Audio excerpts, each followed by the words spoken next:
Yeah, get it on. Got to get on. The church is going to mandate. Get it on. Thanks for listening. Thanks for tuning in. Thanks for telling a friend. We saw the ratings went up. Gina Grad. That is great news. And Bald Brian. That guy sounds hot. Oh, man, we lost one of the greats. Norm Macdonald has passed. It was funny because we just played a Norm Macdonald segment on Carolla Classics over the weekend, and then Mike August and I were talking about Norm over the weekend as well. I see what you did. And now this. Did you know he was sick? No. How unbelievably private can one person be? My goodness. 9 years he was sick, they said. 9 years. He'd had a private battle with cancer. He was one of the greats from SNL. He was an enigmatic guy who, I considered a friend, but I don't think Norm had friends in a sort of traditional sense. Eccentric, came across that one. Saw each other, outside of the studio on occasion. I think everyone sort of agreed he was one of the funniest guys we've ever met, but couldn't really find a lane per se. Like, I don't really mean that in a bad way. I have some of Norm's tendencies, which I'm funny, but it's not really directed in any one specific direction. Kind of like being handsome, but you don't know it. Well, yeah, but I know I'm hot. Oh, right. That doesn't. Oh, you're talking about Norm. Norm. Yeah, he didn't know it. Okay, I get that. I'm acutely aware. Got it. Of my hotness. Okay. But thanks for bringing that up. Sure. But let's That steer guy back to sounds Norm. hot. Yeah, so Norm... Like he'd be, you would consider him way funnier than certain late night hosts, maybe who came from similar origins as him, but like they found a lane to, direct that marginal funniness, and Norm was just this overflowing barrel of hilarity. I would say it right. I would say on one end of the spectrum, you have maybe Kevin Hart, who isn't exactly a barrel of comedy, but enigmatic. A motor. Mm-hmm. You know what I mean? Like constantly force of churning. Personality. Yes. Mm-hmm. It's called show business. No. Well, no, what the reality is whether you're a comedian or a prize fighter or an actor, I mean, who knows who has, there's certain actors we know and they have ability and they're gifted, and there's four of those guys. And then there's everyone else. Right. And everyone else, you could argue that a guy like Tom Cruise plays the game better than anybody. You know what I mean? Sure. That's what you get to do. No one says he's gifted or more gifted than 150 other guys, taller, better looking, like younger, like whatever. It's just Get shit he's done. focused. He's directed, and that holds true with comedy. Everyone wants to always talk about like sort of what is your comedy horsepower, and I always say it's what do you get into the rear wheels. It doesn't really matter what your engine is. It's what's coming through the transmission, going through the differential, and getting hooked up on the ground. You really are, Technically, that's what I always say, but go ahead. And Norm, everyone agreed he had 1,000 horsepower fire-breathing engine. The question is how much got to the rear wheels? Right. And the answer to that would be a lot sporadically. He made you laugh harder than anybody when he made you laugh, and then he was gone, right. And he wasn't around. And, and on the other hand, he lived life on his terms. He wanted to do what he wanted to do, and he did it. He probably hasn't had a day job in 35 years. I don't know if he ever, I sort of, kind of reminds me famously of my departed buddy Philip the Juggler. When I was in KC, somebody came up to me and said he worked with Philip and was the nicest guy because Philip lived in KC, his ex-wife or his wife, widowed wife, or he was in Branson, blah blah blah. But he's the nicest guy in the world. But I've said this about him. At some point, he was lamenting that he never had the career that he thought he was going to have, or that he wished for himself. He wished a career of sitcoms, right. Or, he wanted to have Tim Allen's career. First off, Tim Allen's not happy. If that makes you feel any better. Number one, he's been in, 11 movies that have grossed over 200 million bucks, but he ain't happier today than Norm was, day before he died. Number one. But number two, well, I just said to Philip, you've never worked a job. Yeah. You haven't worked a job. You worked on cruise ships. You opened for Andy Williams. You've toured the country and the world. You're in Branson. You show up at work at 4 p.m. Like you golf in the morning. Like, you don't have a job. Right. That you just beat out 99.99% of humanity. Mm-hmm. And those are people walking on the planet today and all who came before you. That's a great lesson. My grandpa used to say in his later years to his wife, my grandma, after she had had several strokes and he had had a few heart attacks, and they're, in the sunset years of their life. And they said at home, he said, look at us. We got it better than 95% of the people in this world. We're sitting here, married at age, 75, 80. He's like, we got it better than, that's a great way to look at life. They woke up that morning. Yeah. Well, who are we comparing ourselves to? Aliens with zero problems that are infinitely wealthy and healthy and tall and thin? Like, who really are you comparing yourself to? So, Norm may have, and it was kind of funny. I don't think Norm had the kind of career that we wanted him to have, but I think he had the kind of career that he wanted to have. That's an interesting take, as opposed to the other way around. Phil the Juggler didn't have the kind of career that he wanted, but we didn't want it for him. Right. This is all of us. You would have done anything to trade with him. This is the funniest guy in the world. What can we do? Right. We got to do something with him. He, I think we discussed one time doing, he never drove. Yeah. So I think we discussed a YouTube series where Adam Carolla taught Norm Macdonald to drive, which would be a super funny series. Did end up on an episode of Jay Leno's Garage a couple years later. Not saying they ripped it off. It's a basic idea. Not saying you're not. Guy doesn't drive. No. Jay does. It makes sense. All right. The point is I don't choose to go through life looking at it that way. I have some fact sheets on Norm, and then also we have the epic episode or appearance on the KLSX show where he came in, and we were there was two we had to choose from. And it's a good sign when you have two epic appearances, which is one is the Kenny Rogers, Coward of the County. Breaking it down. Song. Breaking that down. But the other was also the Vandersloot situation in Aruba or wherever they were, where he killed them and he wanted a friend. A lot of role playing. Norm had thoughts on that? I can't believe Norm's appearance where he did the lawnmower having sex with his friend's wife isn't in the top two. That attests to his magnificence. Did you hear the recording of him? And I don't know what album it was on, but it was like a comedy album of him inviting people into the Fantastic Four. I've heard it on Sirius, and it was so fucking funny. Yes. But I don't know where it appeared. I just heard it on a comedy channel. I think it was from his comedy album. Got it. Which was not a live stand-up show, but like an old Cheech and Chong so where they actually funny. just recorded it, except for unlike Cheech and Chong, it was funny. It's hilarious. Just going over some random highlights here. He wrote for Roseanne from 92 to 93. Of course, Billy Madison. People versus Larry Flint. I don't remember that. Man on the Moon, Funny People, Dr. Dolittle, Grown Ups. I don't think he ever went out and campaigned for anything. I don't think he filmed himself auditioning.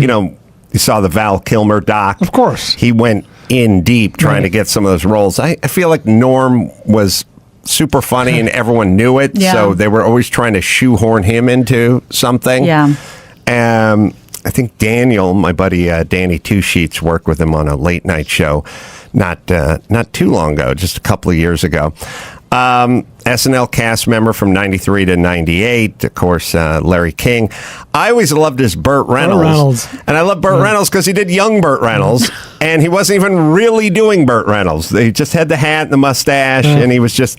he was doing Burt to some degree, but his Letterman and his Larry King were a little more Letterman and Larry King. Yet when you think of the pantheon of characters from SNL, you think of him as Burt Reynolds. That's the most memorable. I love that character. One of the all-time great Weekend Update hosts. Oh, yeah. Oh, yeah. One of the greats because the jokes were so good. Because he made it his own. You know what I mean? He wasn't doing an act. He was Norm fucking Macdonald. Lost all his money gambling 3 times. Three times, fool. Tell that to Sonny. Oh, I walked into his room after that Raiders game on Monday night and said, "You're 0 for 1, bucko." Okay. Rob Schneider's going to call in to talk about Norm. I wonder if Rob knew about Norm's sickness, because that's the part, of course, that I gravitate towards is like Norm was sick for nigh on a decade, right? And you're friendly with Norm. You had no idea. You at least know a lot of the same people. I, of course, none of us heard about it, and to live with that has not a secret, but like to live with it sort of internally and not let it out and not, let people support you. I mean, it's everyone's decision. It's your own personal decision, but it's like, when I chose to go public, when I first was diagnosed and like bringing it on the podcast, I just felt carrying that burden would have been just too heavy, or it was just too hard, doing it with just the people I know, or, just the outpouring of support was so great and lifted me up and helped me through it all. I can't imagine what Norm went through. Yeah, it's the exact opposite with your sexuality. Interesting. It's closely guarded. Closely guarded. Cut that out. Norm was raised in Quebec City. He's from Canada. Both his parents were teachers. And we got, like I said, we can talking to Rob Schneider. Is going to call in a second and give us his thoughts, because he was on SNL with Norm. He's probably done a bunch of movie Adam Sandler stuff with Norm. And he did something that a very select group of, when I say very select, almost everyone but you got to play Colonel Sanders. Oh, yeah. Always kind of curious about that as well. There's also a really funny story that I'm going to butcher.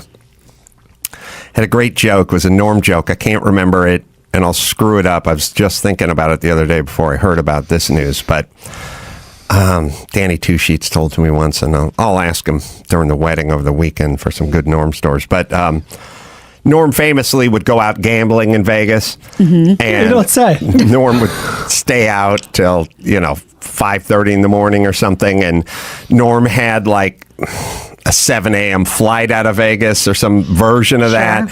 And as the story goes, he called for a wake-up call 1 minute before he would have had to get up to, it's like it's 5:59. He called for one at 6 a.m. And then the person said, like, well, that's in 1 minute. And I think the joke was him going, you're right, let's just stay on the phone then and wait this out. Rob Schneider's online too. Rob? Hey, I just caught that last bit. Yeah. No, Norm would attack things and in ways you wouldn't expect in comedy, which is a comedy. Right. I mean, the last time I was trying to think, the last time I performed with him, he had, he was just doing like a 12-minute bit, and he was about, he had a cigarette and a lighter, and before every joke, he would slowly take it up and start to light, and then he wouldn't light it because he would think of the next joke, or he would just, and he just wouldn't mention it, and then the audience would be like, light the cigarette, and then they'd just be dying laughing. So he had a way of attacking things that you didn't know where it was coming, and then if you did know where it was coming, you forget about it because of his delivery, and then like he would say, like, you ever find yourself telling a lie, and then you realize right in the middle is like, wait a minute, there's no possible way I could benefit from this lie. Why am I lying? Like, hey, do you see that new Star Wars movie? Yeah. I think what the reason I think comedians appreciated Norm so much is, in a way, comedians are sort of like engineers or scientists, and that like an engineer has their training and they know how to approach engineering problems. But the engineers they like are the ones that approach it differently and come up with something they would have never thought of and go, oh, Absolutely. you're going to build a bridge Absolutely. that way. I was building it the way everybody else built them. And so I think comedians are that way. When you think of a premise or you hear an idea, you go, how would I approach it? And then when Norm approached it from a completely different angle, you'd go, oh, I wish I'd thought of that. Yes, that's kind of how you become the comedian's comedian. They don't like the comedians that just do the jokes that are the most basic or broad comedy. you know where it's going. You guys were on SNL together, is that correct? Yes. How many we were. seasons? And it was like, truthfully, it was like electrifying because every joke, every show that he would do, he would start off with an OJ joke after being specifically told by the head of the network programming, Don Ohlmeyer? Don, it's like no more OJ jokes, and he would start every show with an OJ joke. So it was electric because he was just like, F you to the network. And he would do, I was there at the time when it was electric seeing him perform, and depending on how his gambling debts were doing that Saturday morning, that's how that Saturday night how he would perform. Sometimes he'd be down. And it wouldn't, he'd be a little bit off. Still great, but you can tell, he was worried. If Notre Dame covered, he was buoyed. Did you guys must have worked together on film sets and things of that nature as well, right? Oh yeah, we did many films together, and I was trying to get him to do this last one, and I literally was going to call him this morning. I was calling him this week, and he wasn't answering it. He just. He hated anything maudlin, and he hated anything like him. In his famous goodbye to David Letterman, he didn't have, as he called it, a truck for sentimentality, and so he just didn't want to. He didn't want us bothered with it. And I just wish he would have told us because I could have got to spend some more time with him. I was asking him to do this bit in the new movie. I like to put him in everything, And I wanted to do this movie the last 2 summers. I've been trying to get him to do it. I said, Norm, it's just my dinner with Norm. It's just you talking for an hour and a half, and we drive to different restaurants. I'm telling you, let's just do it. I got the money to do it. I want to do it, but Adam Sandler and I and David Spade, we'd always try to, it was just great having Norm around, and he would make anything funny. I remember we did in my TV show Real Rob, he was telling me about the vasectomy that he had, and he said, the only bad part is the smell. And I go, what? Of the flesh burning, your flesh, And I said, okay, you got to come do this part. And so he ad-libbed this scene, and it was just brilliant. And then we did a sketch that just at my house that was on my. I hope people would want to go see it. I'm going to put it back up there. It's called The Gay Marriage Counselor. You could never do now. And it's like Norm. It was his idea, and I remember I said it's really funny. Let's just shoot it. Well, why? What do we do with it? I said we'll just put it on something. I don't know, RobSchneider.com or something. I said all right. And he said this is funny. And I said you wrote it. I did. Yeah, I did. Well, so I just Norm had his demons, and I didn't. You don't realize sometimes we didn't realize I didn't because I didn't know anybody who was a real addict for drugs, and so you don't think of them as that this could end their life, And I just remember I was Norm and I were playing backgammon. And it's not fun for a gambler if you're not gambling something. Right. And so I was taught by Scott Wilson, who was a monster, literally one of the top world-class guys, and an actor, great actor too. And so he just, basically taught me what backgammon was, which is the back part of the game. When you get behind, you just sacrifice your pieces and you stack up the back end, and then you win that way. That's the real way to play backgammon. And so, and he was a good player, but he wasn't at that caliber. And so we started betting, and he was down $25,000 to me. And I said, Norm, stop. And I said, just stop. And I said, you don't have to pay me. It's okay. It's okay. And he was just literally like shaking. And I'm like, this is no way to live your life. You know, and it's just like he just gets caught in a hole and just tries to climb his way out. And I was like, hey, buddy. And it was a real moment to me where I realized like that is gambling addiction. That and here's this really the funniest guy that you know that's and the smartest guy that you know who's just tripped up by this, you know. Because I also think super smart guys can figure stuff out. But like gambling, you're never going to be able to figure that out. You can have the odds. You could realize what the likelihoods of or whatever. But like, you know, there was this bookie once told me, my buddy, Buddy is actually his name, friend of my buddy Joe Goose's. And he said, you know what I learned in 30 years of being a bookie? What's that? God wants gamblers to lose. Well, gambling... And eventually you're going to lose. Gambling is a lot like riding a motorcycle full time. It's like at some point it'll get you. Yeah. At some point. That's just a waste of my time. You may, that's my son. Hey, you may string together some good years or it may catch you in the first 2 weeks. But like if you say, I shall ride a motorcycle to work and back as my sole form of transportation every day.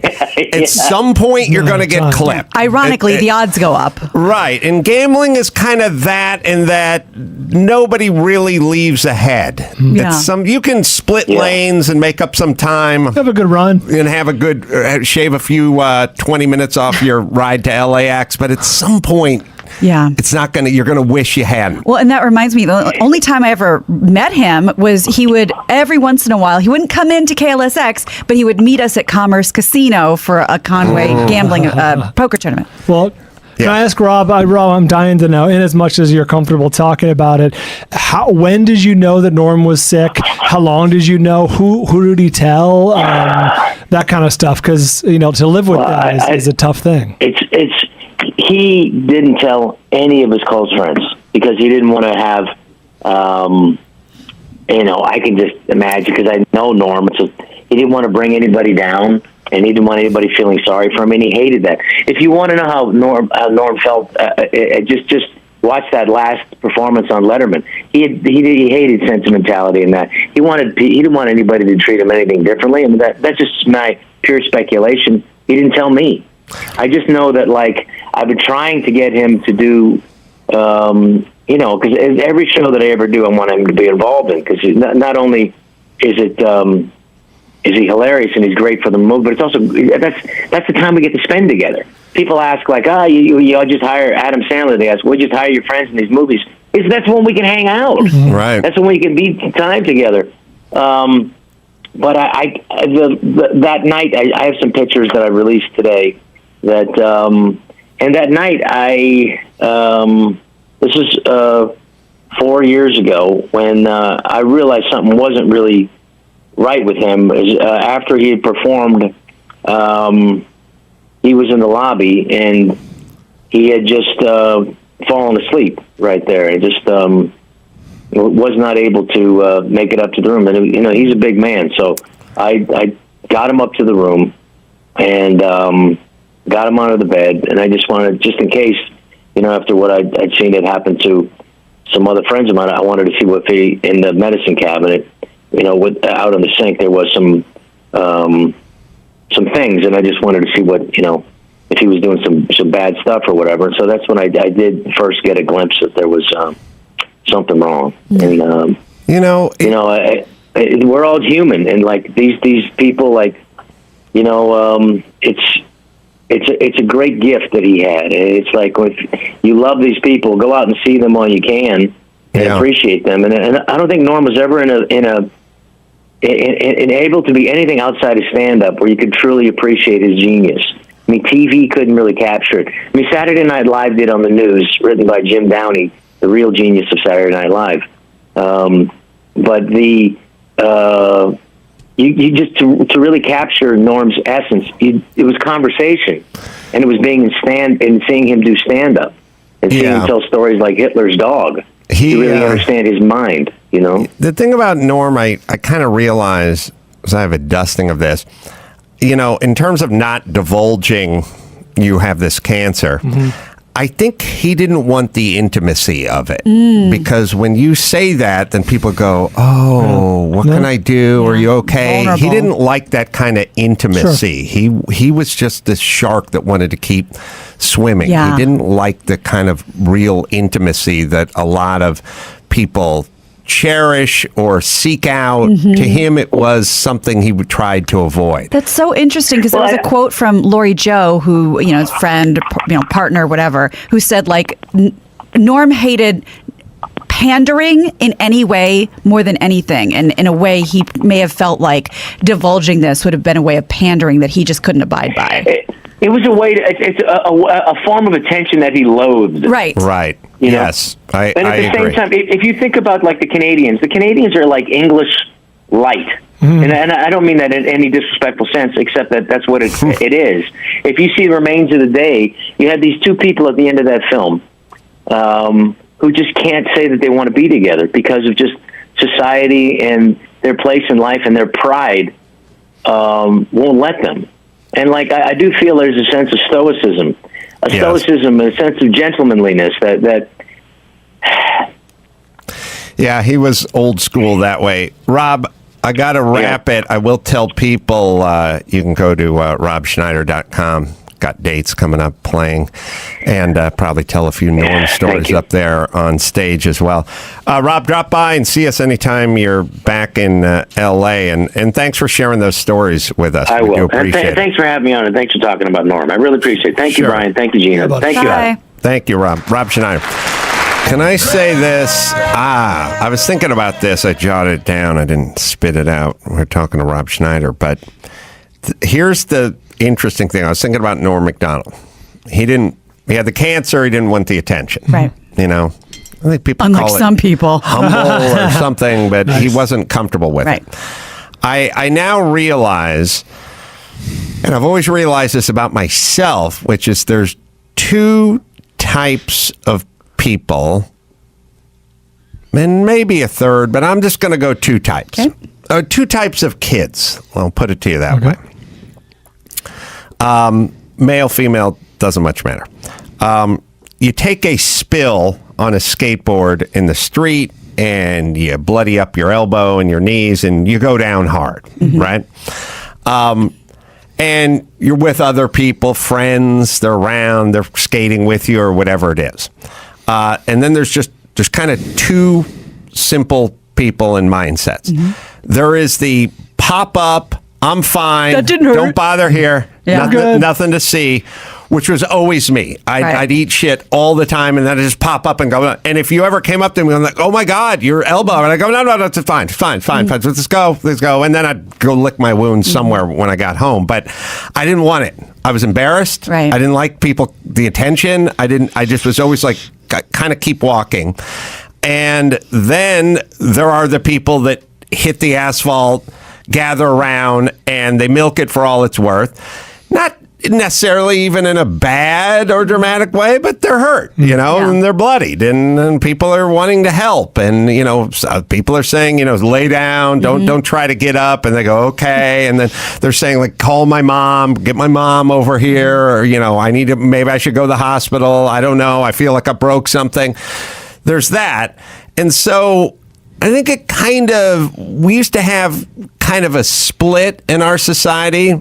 Traditionally, the guys were a little more stoic. They drop down, they skin themselves up, they pop up. They could pop up, they could have a broken collarbone, and they would still go, "Oh, you guys go ahead, I'll catch up to you," and then they just go home and keel over. And now I feel like there's been a little shift from the guys who pop up to the people that lay on their back and go, "Oh my God, I think I'm going to die. Call a surgeon." And probably Norm was the older school pop-up guy who just didn't want that. Yeah. But Your shaming of cancer patients is astounding. Yes. It's a wiring, I guess. Nah, it doesn't. It doesn't count for you, Brian. You can't do it's this. Everybody else. You can't do this. That's what everyone's thinking. But it is interesting that somebody on the ground realized that this was a good way to get some attention. And now I think we're going next level, which is the person on the ground when they're going get up, they're going, I don't know if I can do it without a new bike or a new skateboard. Like, I feel like there's now a list of demands that this person's able to give from this position. Not so fast. Which helps their argument a lot, because the people who pop up can't really sue people, but the people who stay down That's a can. good point. All right. Just in defense of Brian, because of the way you viciously attacked him. It's interesting because, Brian, I would definitely consider you in the first camp. Just because you're public about it does not mean you're... There's a Yiddish word called tchutchkieing, which is like they're there and like kind of just always like you don't elicit tchutchkieing. You're just telling us the way it is, and then we move on with the information. Like a soldier on. Well, not the way that Adam described you to be such a baby. No, a lot of people. No, I will say this. You were subtweeting me from 2 feet away. Brian's. I'll say this in Brian's defense. Here we go. Most people have a. There's okay. So there's a lot of people. They can use something for other things, and leverage. They go, I'm going to be late, or I'm going to not be there, or I can't do this because if you have a thing like cancer, especially, then that's kind of a umbrella that'll cover a lot. Pass. Nobody catches on. I should exploit that more. Yeah, and you can play that card. I'm not feeling up to it. If you don't feel like, if you don't want to go to anything or be on time or pick up the bill or do anything, you can just I hate all those things. I got this thing, And Brian never plays the cancer card. That's true. So, I hope you guys realize I came uncomfortably close to death last year. I was 130 pounds and not doing well. You had a stroke. I showed up for every show. Yeah. Okay. I was at home half the time, but listen, I know a lot of people that get their teeth cleaned at 10 a.m. and they can't make a 2 o'clock show. You know what I mean? Like, they're just, hey man, I'm not feeling it. Right. They play that card. So you do not. Can I say this about Norm Macdonald, not about me at all? But I think about it. I'm thinking about it a lot because obviously my situation and blah blah blah. And everyone has their own. Everyone is entitled to their own choices and their own path and their own whatever. You do you, man. But don't suffer in silence, everyone. If you have something like this that's affecting you, there's people out there that want to help. Yep. Yeah, I agree. I think about Rob Schneider, who probably would have liked to have known that his friend was sick. And, no, I agree. And there are people that reach out to us all the time, publicly and privately. And we talked about this before, and people said, did you really mean it when you said I could DM you? Absolutely. We're here. Don't DM me. Okay, don't DM Brian because he doesn't read those. But we are here. We do love you, and we appreciate you letting us into your lives. And by the way, whenever somebody dies, I always think, man, my dad outlived that person. My dad turned 90 today. Jesus wow, Christ. that's not much of an achievement day. Norm Macdonald. Jesus. That guy sounds hot. Yeah, sad. Happy birthday, Jim. Yep. All right. Okay. What do you got? We got Mayhem. Mayhem's got the news. Got the news. Hey, a big one here. Just a pun for you. The Golden State Killer was brought to justice in part because of his distinctive micro penis. A new book about to capture details just how small the penis is. Smaller than a pinky finger. Really? Explains a lot. Well, I guess if you really break it down, first off, you wonder if these guys are motivated by this, like it caused the anger and woman hate. Maybe the first time he dropped his pants in front of a woman, she broke out in laughter. Not just laughter, and told everyone. Although I was talking to T.J. Hooker's Heather Locklear, and they're okay with a micro penis. No. But it's weird. I think women have to pretend like they're okay. So here's what women do. You ready? Okay. Well, they do the opposite of whatever we want. Right? So when we go, oh man, that guy's got a huge hog. Women must love it. And the women go, I don't want that. I don't know. We don't like it. It's too big. And then you go, oh man, but a micro penis, man. What do you do with that? And they go, I don't mind a micro penis. I saw that clip. Heather Locklear was being very pragmatic. I think I think it's the story. You know what it is? I think it's an extension of the story where every celebrity's like, we were very lower middle class. We didn't have any, I think what they do is they go, we didn't have a lot of money. We grew up very middle class. I like a micro penis. I don't need a big hog. Like, this is all the stuff they say. But when you kind of look at them, they're driving a Rolls Royce, they're wearing a Rolex, and the boyfriend's got a huge hog. So I think women, you know what I think? I think women are very, okay, every time you'd read a centerfold in a Playboy back in the day, what do you look for in a man? Great sense of humor, caring eyes, and by the way, she's dating Lorenzo Lamas Jr. And, you know what I mean? So it's like, well, he's got the six-pack abs. So is that what you care about, or is that what you say you want us to think you care about? That's what I'm saying. Heather Locklear is a politician. All women are politicians, and they're always stumping. Speaking of stumps, that's all he had in his pants. Not even the poor photographer that had to take. He said D'Angelo, it was directed to spread his legs and pull back the foreskin. And when the photographer finally got the money shot, it proved how small it was, smaller than the circumference of a dime. I wonder if that photographer, you can't just do micro penises. There's not enough business. He probably does kids, pets, and micro penises. Yeah. Like, he'll do the thing. I'll be at the mall around the holidays. You want to dress your dog up like Santa and bring your toddler over there. I'm the guy for that. Glamour shots for junk, too. And if you have a micro hog, I will definitely. I'm that guy too. Like, I got a lot of range. I guess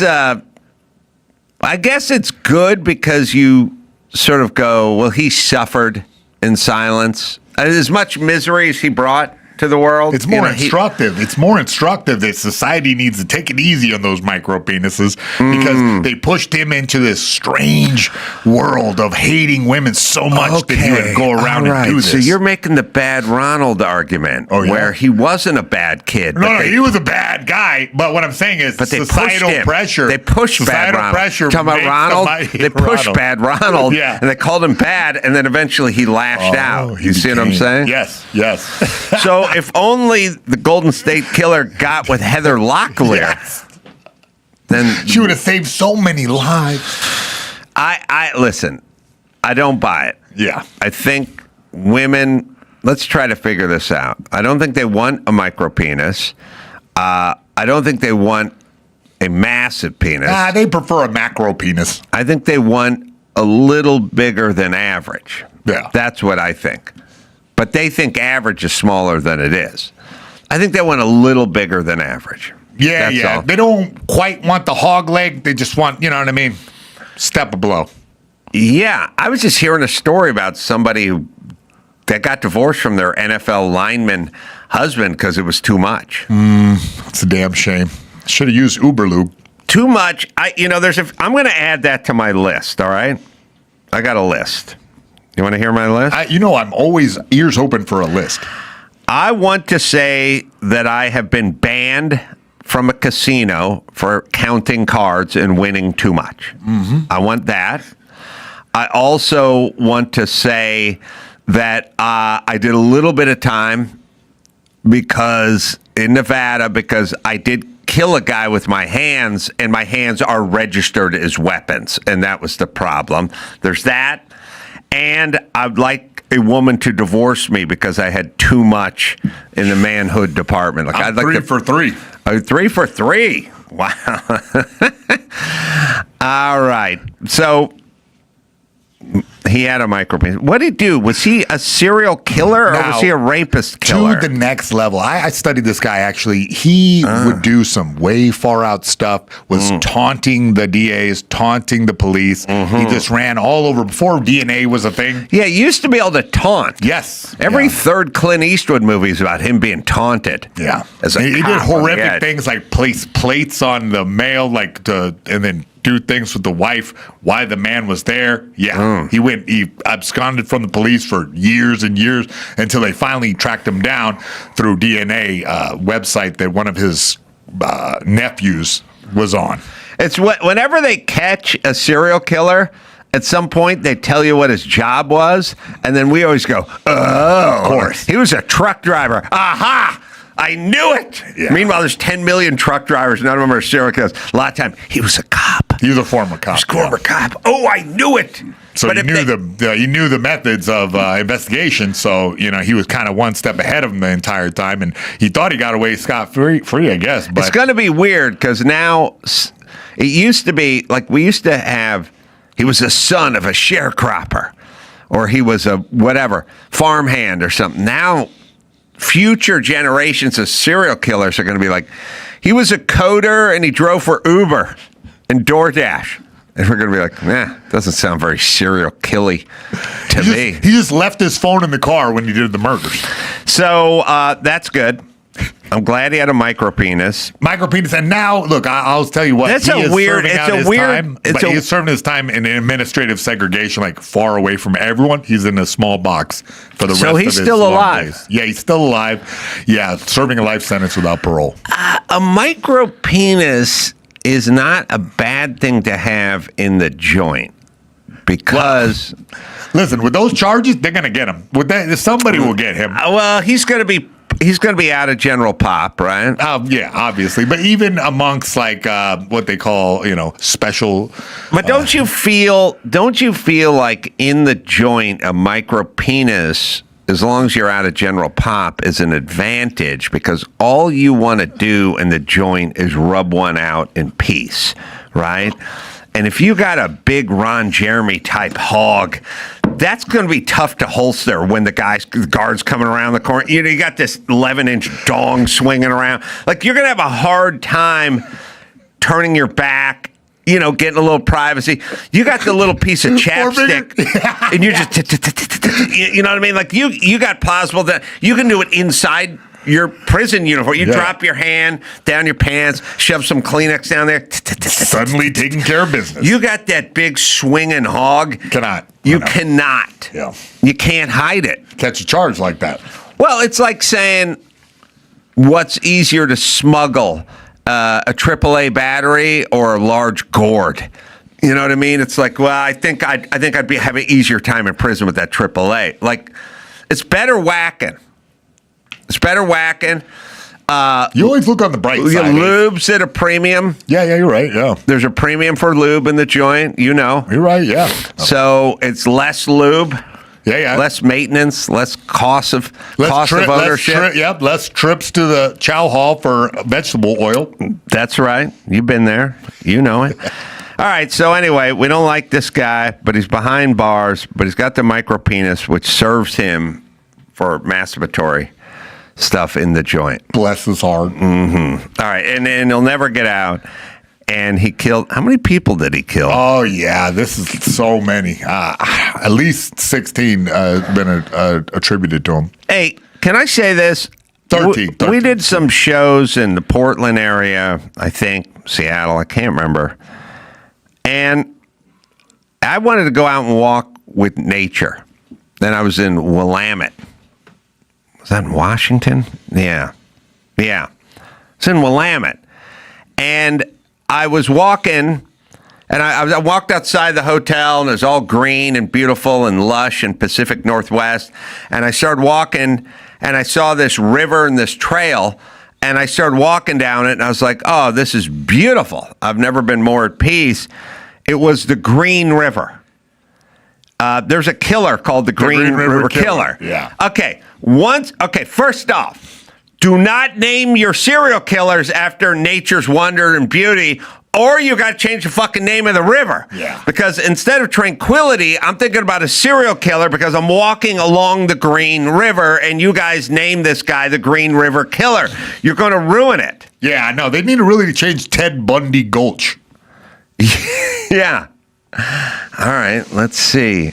What are we looking at? Starring in what? What? Today's guest? David Arquette, Nick Stahl, and others are starring in the Green River Killer. Amazing. About the hunt for the Green River Killer, Gary Ridgway. What? We got to get the name of that movie changed. I started walking I was like, where are we? We're at Pacific Northwest. What's going on? Oh, the Green River. Oh, it's beautiful. Wait a minute. Is there a serial killer? There's probably bodies floating around here. I was annoyed. I'd immediately go back to the hotel and flog my micro penis. It ruined it. So listen, do not name your killers after stuff families like to enjoy. You know, if somebody kills somebody at Leo Carrillo Beach, don't call him the Leo Carrillo Beach killer, because people like to go there and camp with their kids, and they're reminded of this. Or you now have to change the name of the river. Yeah. The happy fun time river. Or something. The non-serial killer. The live forever river. Or something. But don't name them after beautiful stuff that I want to go enjoy with. There's hiking. There's hiking trails, and now I'm walking down the hiking trail. I'm looking over my shoulder. Yeah. I'm looking for the Green River Killer. That's the last time we camp at the Don't Get in the Van River. Yeah. That Don't Get in the Van River. Right. That's right. How many bodies, and where is that Green River? And aren't all rivers kind of green? I mean, that's not that creative. You could easily... Oh, you know what? Let's do this, folks of the Willamette. There's the Willamette River, and it's in Willamette's in Oregon. Where's Green River? Is that Washington? In Washington. I think it's Washington. Here's the whole point. We've already established a Green River killer. Arquette's making a movie about it, so we can't get rid of that. Okay, that's locked in. That's in the psyche of America. Mm-hmm. Okay, we're going to have to change the name of the river. Mm-hmm. By the way, it's not like I knew that river. It's not like I walked up before I saw the sign and go, I know the shape of this river. This is the Green River. I just walked up and went, it's a river, and then I saw a sign. It said Green River. All you got to do is change the sign. You're not going to get any complaints from me. I'll never know the better. I was just walking along. Why don't we do this? There's a stretch of Mulholland that Bette Midler, the actor, has adopted. Okay? And you adopt highways because in California and Los Angeles, we can't keep our shit together. Like even though we pay $6 for a gallon of gas, we can't keep the roads clean or nice or graffiti free or trash free or anything. We have to go, Bette Midler, you want to adopt a stretch of highway because we can't do our fucking job? So what do? They adopt it. Wait, are you proposing the Adam Carolla Green River Killer? I am saying... You're sponsoring them? The Green River's where, Andrew? Okay, I'm asking. Here's what I'm saying. Washington. Nope. I think it's in Washington, but I asked 5 minutes ago, so we can figure this out. Here's my point. Are you ready? I'm ready. Let's let Costco or Starbucks, A&W, root beer, or Starbucks adopt the river. So it'll now be the Costco River, or it'll be the Starbucks River, or it could be the George Clooney River. Yeah. Or maybe the Bill Gates River, okay? Yeah. Or maybe we'll get the divine Miss Bette Midler, the divine Mrs. M, to, we'll go to her and go, hey, Oprah, Mississippi. You adopted this stretch of Mulholland. How about you adopt the Green River? Yeah. And then we'll put your name on it. But by the way, you got to pay to keep it clean. That's the whole thing. Everyone adopt everything. Got it. The Green River is in the Pacific Northwest, located in Washington State. All right, so far is right. It flows from the Cascade Mountains near Mount Rainier through King County and into Elliott Bay, passing cities like Auburn, Kent, Tuckville, Tucknutta, Green River in Oregon. This is also a smaller green. There is also a smaller Green River in Oregon. It flows through. Okay, so 2 rivers are now destroyed by this serial killer.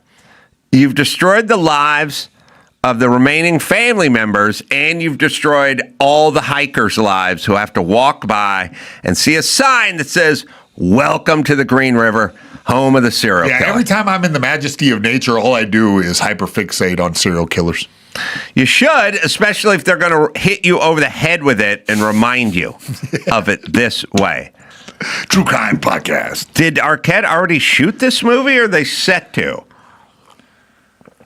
And how many bodies did the Green River Yeah, guy that's get? what's the body count over there? And let's just, I was probably staying at a Ramada Inn or a Red Roof Inn or something nearby, and I just walked by. Roll. Let them pick up sponsorship. And they don't have to do the entire river from the Cascades to the bay. They can just pick up a mile that's next to their Holiday Inn. And then after that, we'll go into the next one, Arco Gas, whatever. You know what Mahatma said, man? Be the change that you want to see in the world. I say you do it, Carolla. I say you take over the entire Green River. In fact, if you'd like to, I'd like to do a military offensive. Well, the Green River movie is Rant production, so it's already in the can. Sweet. But I can clean that up in post. Every time they say Green River Killer, we'll just put different words in Arquette's mouth. I'm telling him he's got to do some ADR. We'll loop it here. Well, we can do it in the studio right here. Perfect. Let's get some wild lines at him going, you mean the Costco River Killer? The Exxon Killer? The Del Taco Killer? Non-river? There's something. We'll work it out. We'll give him 3. We'll let him play with it. Have fun with it. All right. That is... it's weird that I brought up the Green River Killer, and then there's a movie that our guest, who's waiting to come in here, stars in. It's not weird anymore. Now it just happens all the time. Yeah. It's a great magnet? Yes, indeed.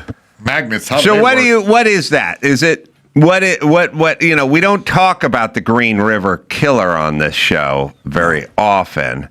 Arquette's sitting 30 feet from here. It's just something he's given off. I'm just convinced that, you and him are connected on some vibe length that we are unaware of. Maybe you're both aliens. Yeah, there is that time I made fun of him into a microphone, and I showed summoned up. him. He walked into the studio. Yes. You know what it's like? It'd be like, let's just say there was somebody. All right. Let's say there was a celebrity. All right.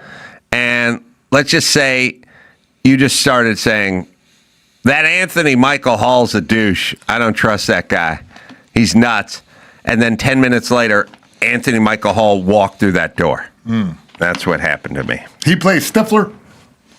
Anthony Michael Hall? No, that's Sean Michael Scott. Sorry. I was mixed up 3 names. Yeah, no. He was, think more Pretty in Pink. And others. And many others. Yes, many others. All right, let's do one more, because now we got to get Arquette in here and talk to him about this green. What was the Green River Killer? How many did he get? 49. He convicted of 49 women, at the time believed to be the most prolific serial killer in the United States from 1982 to 1988. Would you let your daughter into that river knowing this? I'm sorry, from 1982 to 1998. Wow. They got him, right? That's a run. He's still hanging out. Did they catch him? I guess Arquette will tell you. Arquette will tell us. Yeah. Yeah, he was arrested in 2001. Oh, great. Okay. It's a pretty long haul there. Yeah, still alive. Still alive? Jesus Christ. Here's my thing. Can we look? I get that as far as the death penalty goes, where they go like, "Whoa, what about that poor black teenage guy at night? The eyewitness with the cataracts, the old lady says he killed the guy in the liquor store, has his whole life in front of him." All right, I get that guy. But once you get past 30 bodies, at that point, can we just go, we'll just kill this guy? Like, you know what I don't get about the death penalty is like, okay, the poor inner city kid who got caught up in gang violence and a stray bullet caught another. Okay. I know that kid. You know that kid. Okay. I'm talking about a guy who took 50 souls. That guy. Harvesting. Could that guy? Could we take that guy out? Yeah, it's a strange argument to make. Yeah. All right, let's do one more. All right. Well, mom is suing Qatar Airways for $5 million whole dollars after her daughter 3 goes into severe anaphylaxis from a Kit Kat bar. Her 3-year-old daughter. Yeah. This mother, Sweeta Nirkunda, she's 33. She's on the Qatar Airways flight, and her daughter. She went to the restroom and left her daughter with the flight attendant. She told the flight attendant that she has a severe allergy to dairy. The flight attendant gave her some Kit Kat bars and was like giggling about it and downplaying. Oh, it's no big deal. Well, the girl went into anaphylactic shock. Scott froze up, and they because of tried to do a cover-up. Milk chocolate. Yes, milk chocolate. It's it's a very bizarre. A lawsuit for $5 million though, because they had, she had to go to the doctor 2 days later because there was another reaction, and still with this being allergic.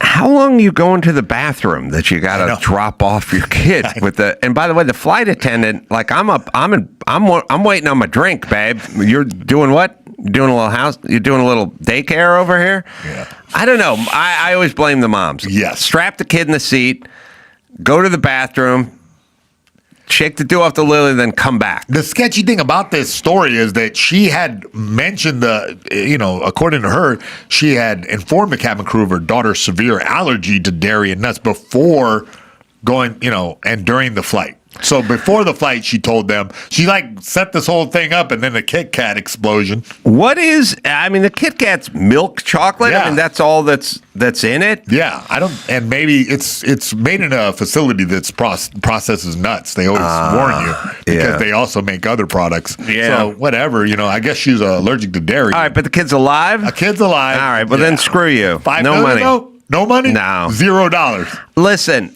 here's the thing. When you have this situation, that's kind of on you, sadly, but it's on you. Yeah. You got dealt a weird hand. Your kid's allergic to whatever. You're the guardian. It's kind of on you. Society, there's Halloween. There's bowls of candy in front of every counter in a diner and stuff in like that. In Japan, there's stairs everywhere. No ramps, stairs. Right. If you cannot walk, sorry. Too bad. Yeah, we build a city right here with stairs. So it's very different than America where we accommodate everyone, and then everyone is fat and entitled, and then everyone sues everyone. Yeah, I think there's beer commercials. They During college games? They don't let them drink it, which is so weird. We're archaic and weird. Oh, you mean that we don't allow college students to drink? I'm like, they're drinking at college games allowed. No, we don't allow in the commercial for them to drink the beer. Oh, it's just them showing it. They can show it, they can toast, and they can bring it up to their lips, but they cannot actually drink it. So it's always weird because they toast, like in those Modelo commercials. They go, you worked hard. You learned the art of automotive upholstery, and you hitchhiked from Tijuana to Los Angeles. Now you run an upholstery shop. And they show them all in the back, in the kitchen, or at the upholstery shop where they are, and they hoist their beer, they click them, and then they all go down to their waist. And it's like, well, last I checked, once you clink the beers, then you take a draw off the beer. It's bad luck. You're not supposed to cheer. You don't cheer and then go back down to your waist. You got to go into your soup cooler. It's funny. I saw a Corona commercial the other day, and now that I didn't even put that together. It's like the guy was pushing the lime into the bottle. Right. Yeah, but they don't. We're weirdos because I don't know who you're offending here or even what laws we're breaking. I mean, these are old laws, I guess. But I think they probably were around. Well, if children are watching the game, we don't want children to be enticed to drink. So the visualization I know it's dumb. You're showing the product and you're implying we're at a barbecue with my Mexican buddies. So we're obviously going to put down a few Modelos. Sunday fun day, man. Yeah. All right. Anyway. Where were you? Oh, you've earned Hold it up high. Yeah. You don't just give an extra hand. You give your whole heart because it feels good to raise up the community that raised you. You are a fighter, and this is your reward. Modelo, the mark of a fighter.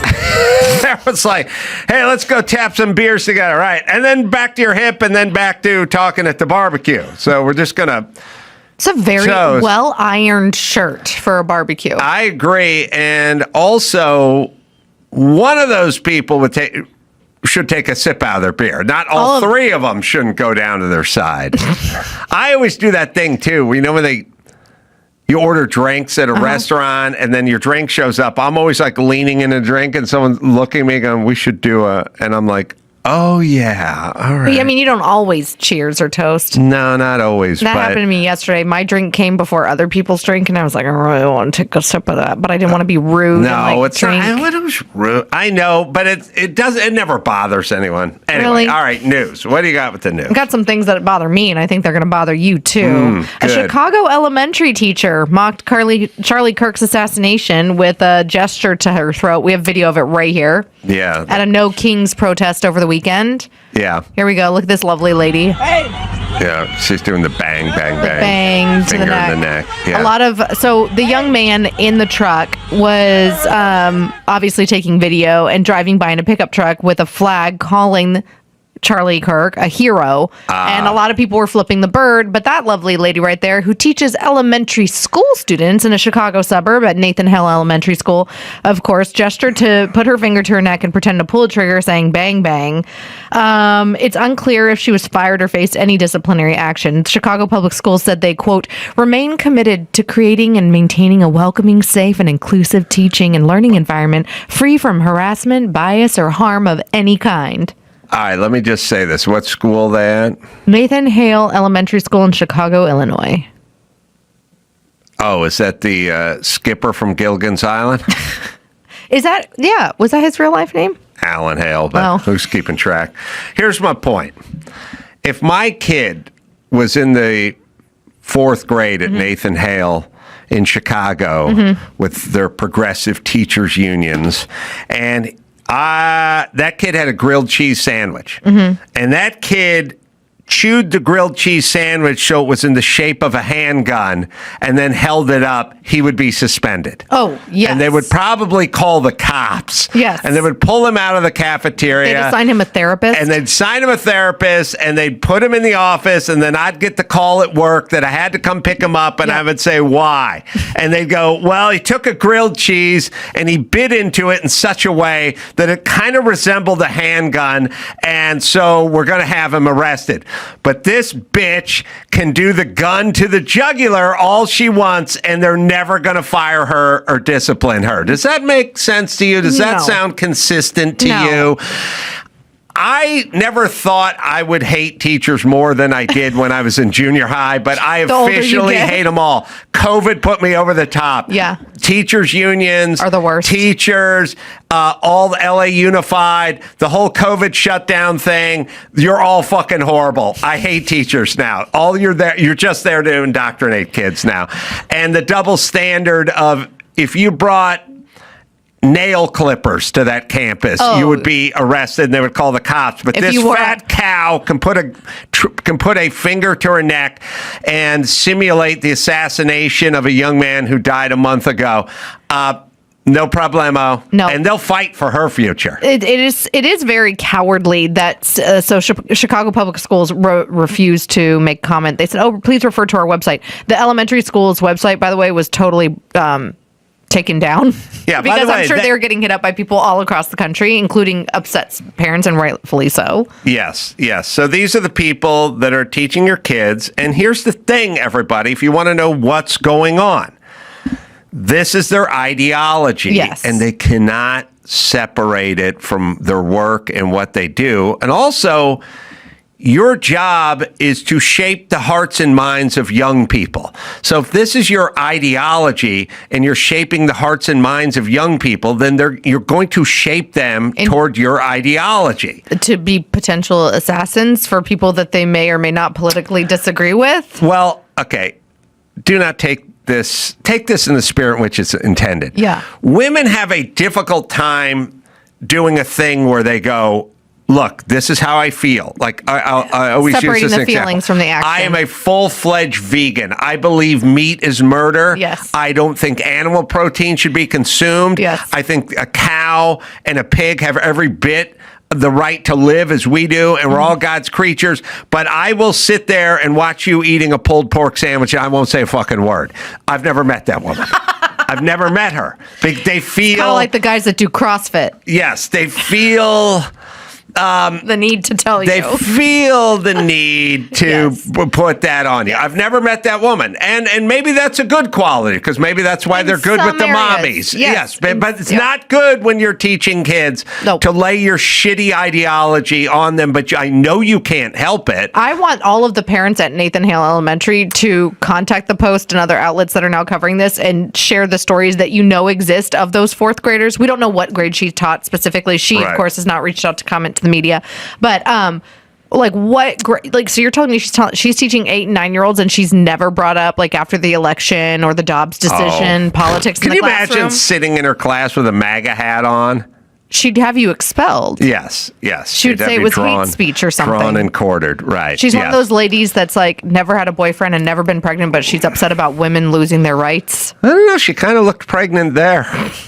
That could have just been a little panties slopping over the waistband. I just love how the Chicago Public Schools has said that they do not comment on specific personnel matters. By the way, I love it when people who don't weigh in go, we don't weigh in. Yeah, I'm sure you weighed in on George Floyd and the need to and equity. They probably even they took a day off. They weighed in on the genocide in Gaza. Yes, they weigh in on everything except for when they get into trouble and then they don't weigh in. But I mean, so now there's this story about this candidate for Senate in Maine that has a straight up Nazi tattoo. Not like the Pete Hegseth. They thought it was a Nazi tattoo, but it's a military tattoo. Mm-hmm. And you have that leaked chat by these idiot, young Republicans that were saying that they loved Hitler and using Nazi code and crap.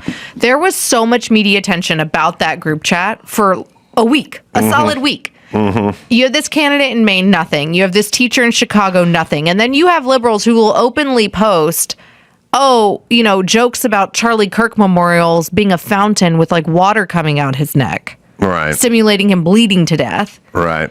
But no. Alas, those never get coverage.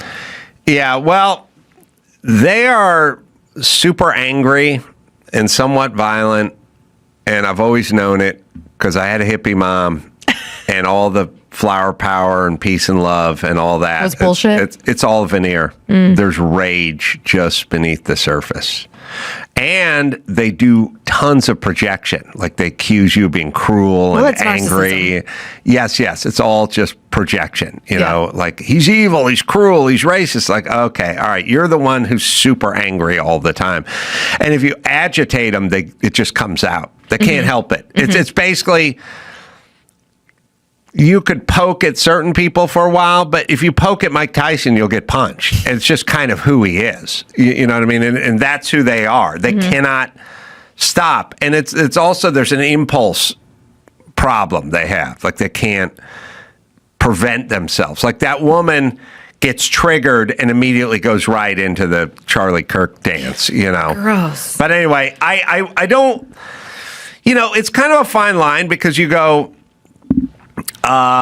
free speech, and this was off school grounds and not during school hours. She can protest all she wants, but when you take an action, when I saw that, I was like, oh, if that girl's on a green card, I hope Marco Rubio deports her. Because it's any action, I am fine with, start with that. Start culling all of the illegal immigrants or even legal immigrants that are here that are wishing death on Americans. You don't belong. Right. Clearly, if she's born here, she has different rights. She has a right to free speech. But that is I don't know, I'm not a lawyer. Is that an incitement of violence? You're not allowed to... I would say that if you work with kids, there's a different standard than if you work at the Ford factory assembling F-150s. And I would be amenable to that, just like I would say airline pilots have a different standard when it comes to sobriety than construction workers. Or a brain surgeon. Yes. So I would go, I'm okay with slightly different standards. Yep. And a construction worker can tie one on Super Bowl Sunday and show up, Monday morning and swing a hammer. No one really cares. But I don't think we'd want our airline pilots doing that. No. So I think we're allowed to make distinctions. And what I would say is... I don't want that teaching my second grader. Thank you. All right, next story. Next story is people freaking out. It was men and women, though, and this was in CBS Mornings co-hosts Instagram page, Gayle King. So Gayle King and our buddy over at Fox News, Jesse Waters, were on a 4-hour cross-country flight together. And she posted a photo with the caption that these friends from TV from competing networks, she said, speaking for Jesse Waters here, a good time was had by all. Hi, Jesse, saving your number.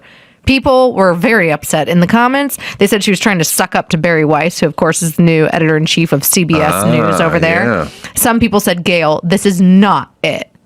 By the way, one of Mike August's greatest things is, this is mostly for you, Dawson, but he'll go, I did a thing with Barry Weiss a few months ago in Austin, but he'll go, Barry Weiss says we should be at the theater by 7. I'll go, I think she goes by Barry. Barry, who cares? I go, well, she cares, Mike. Yeah, well, she spells it B-A-R-I. I go, like, it's Barry. I don't know why. It's just Barry. I know That's what her mom calls her. I know who cares, but I don't know who cares. I don't know. Why do we have names? Yeah. I don't know. I remember he was really excited about booking the band Dokken. Remember Dokken was going to be on. I love Dokken. My name is Elisha, not Alicia, Mike. Just throwing that out there. And, oh, God. Oh, I had that. Sorry, I'll think.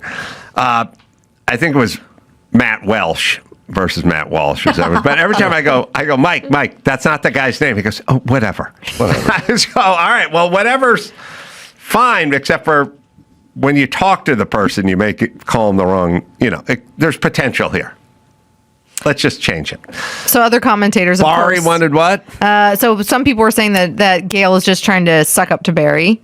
Some people, of course, stoop to the Nazi Jesse, all he does is lie. Oprah's tone deaf bestie is not reading the room. I always like tone deaf. The tone deaf, like whose tone? Like you think your tone is in tune with the rest of the country? They're on a United flight sitting in first class. What tone are we talking about? Gayle, listen, Jesse's a nice guy. Most folks are nice, and when they come together, it's almost like most fighters, getting back to the Mike Tyson thing, most fighters are pretty chummy out of the ring. It's a job, and their job is to annihilate you in the ring, but outside the ring, they understand. This is something it works. I saw like in a previous life, when I worked for Hannity. He and Al Sharpton would do debates. He and Chris Matthews would go after each other on TV back when Chris Matthews had an MSNBC show. But like you'd see him in the halls at the DNC, the RNC, at LaGuardia, and everybody's nice to each other. Yeah. And they should be nice. I think that sometimes right and left get this wrong, where it's like, why? And I don't think that Jesse's fans are going to be like, why are you taking a picture with her? But some hardcore righties might. The left is less tolerant. And the left is less tolerant. Well, they should be less tolerant because if, let's say, Don Jr. is taking a picture with Bill Maher, or Don Jr. is taking a picture with George Clooney, or whomever on that side of the Jimmy Kimmel. Okay. So according to the people that watch, Don Jr. is taking a picture with someone he disagrees with, but Jimmy Kimmel's taking a picture with Hitler, which is a greater offense. You see what I'm saying? Well, yeah, like when Gutfeld was on with Kimmel. I remember being like, oh, this is nice. They're competitors. Oh, wait, he was on... Or was he on with Kimmel? Fallon. No, sorry, Fallon. I think it was Fallon. But the point is... Jimmys. The point is this. If no one should be posing for pictures with Hitler. Yes. You can pose if you play for the Dodgers and you play for Toronto, we can take a picture together. We're on separate teams. But if you play for the Toronto Hitlers, then I really shouldn't be taking a picture with you. And so more protesting comes from the left because they're the ones who call the other person Hitler. And if you're Mamdani and you actually pose with a terrorist sympathizer, then you might be mayor of New York City. That's right. That's how the game works. So remember when, along those lines, remember when Biden went to some firehouse or something in Pennsylvania and the guy was like, will you wear this hat? And it was like a MAGA hat. And he threw it on and he smiled and he patted the guy on the back and very But that's that's like when you put a party hat on your dog and your dog doesn't even know like what's going on. You know what I mean? Like, come on, Rusty, this is funny. Come on. And the dog's like walking sideways a little bit and doesn't really get what's happening. But I think, you're like, you're in human years, you're 40 today, Rusty. I made a cake out of gizzards. And the dog's like, I don't know. It's like scraping against stuff, like trying to get up. It wasn't like Joe Biden was endorsing anybody. He didn't know what was going on. Well, I think that he was cogent in that moment and didn't know what was going on. And it just goes to show how when he called Trump a fascist and dangerous to democracy and all that stuff, like, to me, it shows that he doesn't believe it. Oh, he doesn't believe it at all. Karine Jean-Pierre still believes, though, that he was totally fine to run for president. We have some video of that. I like this. I like this. I saw a guy. The lone clapper. I know that's not a lone clap. I'll tell you how that works. This is the job I want. I want to do this job. Mm-hmm. There's a guy. Everyone, whenever you watch Time Out with Bill Maher, there's one guy out there. And George Clooney will go, last time I checked, I thought we're living in a democracy. And you'll hear, and then everyone jumps Everyone's in. supposed to follow Everyone him. jumps in. Like there's one guy who's always premature clapper guy, but he works there. And he's the audience warm-up guy, whatever. And you'll hear him just clap. He'll get like 2 claps in, and then that signals to everyone like, oh, he just said something that had a lot of gravitas behind it, but probably doesn't mean anything. But that's when you jump in. You know, at some point they go, I'm sorry. To me, they're not Republican children. They're not Democratic children. They're just hungry children, and they need to be fed. And then everyone jumps in, right? But nobody jumped in. This guy, she'll play it again. He's like, I got a good. So they stand him there and they go, you're in charge of clappable moments. When you hear like a good, he was able to govern. When you hear a good clappable moment, like when someone says something or punctuates something or whatever, like they have to say something like, you say what you want about Joe Biden, but he's still a man. That when you hear something like that, that's when it doesn't have to make sense, and it could be a lie, and it probably is bullshit. But you clap, you the start. Everyone, you're the clapping kindling. Ooh. You kindle the clapping fire, and he gets paid for that. That guy aside, like into the office, and like, Rob, you've had 4 premature claps in this many shows. You've lost your fastball. No, probably not, because they're all lefties too. So they wanted the audience to clap, but the audience is just sitting there in awe but of as her the lying. clapper starter, you got to know, like, if you don't get that audience to go with you, they're not going to go with you the next time. Too. That's right. Like we've lost confidence in you, and they probably show up like the pitcher taking the guy off the mound. It's like, put the windbreaker on. We're going back to the dugout. And it's like, I got more clap in me, coach. Yeah, okay. We're gonna bring in the closer. Yeah, we're gonna bring in the closer clapper, the clapper closer. Yeah, I want to see the clip of her, Andrew, that I gave you earlier today, where she does the as a black woman, which is I love when she makes the rounds and does as a black woman and as a black lesbian. That's my favorite part. Especially the thing that's comical is the only reason you have this job is because you're a black lesbian, and then they act like all the hurdles they had to overcome. Isn't the comms director? I mean, it's not as important as the secretary, like all of the cabinet meetings he was missing, and how we now know that he would just send staffers into those, or the staffers would just go without him. But I would think that comms is pretty important because you're doing that press briefing every single day. My understanding from Dana Perino, Sarah Huckabee Sanders, Caroline Leavitt, etc., was that you have meetings or you have a rundown with the president every single day about issues because she's the person in the hot seat having to address the press every day. Mm-hmm. And she just said there, she's like, I saw him almost every day. Yeah. Why didn't you talk to him every day? I listen.